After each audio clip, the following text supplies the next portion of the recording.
দাবানলে পুড়ছে যুক্তরাষ্ট্রের ক্যালিফোর্নিয়া অঙ্গরাজ্যের Los Angeles. প্রায় এক সপ্তাহ হতে চললেও দাবানলের গতি কমার লক্ষণ নেই।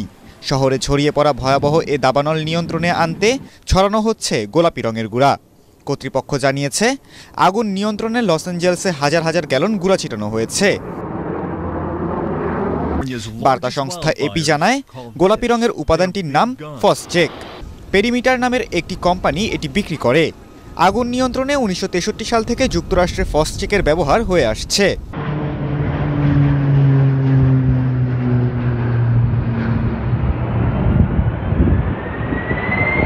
ফসচেক মূলত আগুনের চারপাশে স্প্রে করা হয়, যাতে এটি আগুনের গতিপ্রবাহ বন্ধ করতে পারে। ৮০% পানি, ১৪% সার জাতীয় লবণ এবং ৬% রঙিন ও ক্ষয় প্রতিরোধী উপাদান দিয়ে তৈরি করা হয় এই ফসচেক। জ্বালানির তাপমাত্রা হ্রাস এবং অক্সিজেনের সরবরাহ কমিয়ে আগুন নিয়ন্ত্রণে কাজ করে এই রাসায়নিক। পেরিমিটার কোম্পানির পরামর্শ, ফসচেক যত দ্রুত সম্ভব পরিষ্কার করা উচিত। এই গুঁড়া যত শুকিয়ে যাবে, পুরোপুরি পরিষ্কার করা তত কঠিন হতে পারে। গরম পানি ও অল্প ডিটারজেন্ট ব্যবহার করে পুরোপুরি উঠিয়ে ফেলা সম্ভব। আর পৃষ্ঠটি বড় হলে পানির উচ্চচাপ ব্যবহার করে পরিষ্কার করতে হবে। তবে ফসচেকের ব্যবহার নিয়ে রয়েছে বিতর্ক। সমালোচকদের মতে, এটি পরিবেশের জন্য ক্ষতিকর।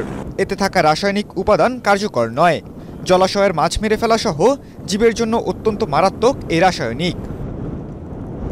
খালিদুল ইসলাম তানভীর, এটিএন বাংলা।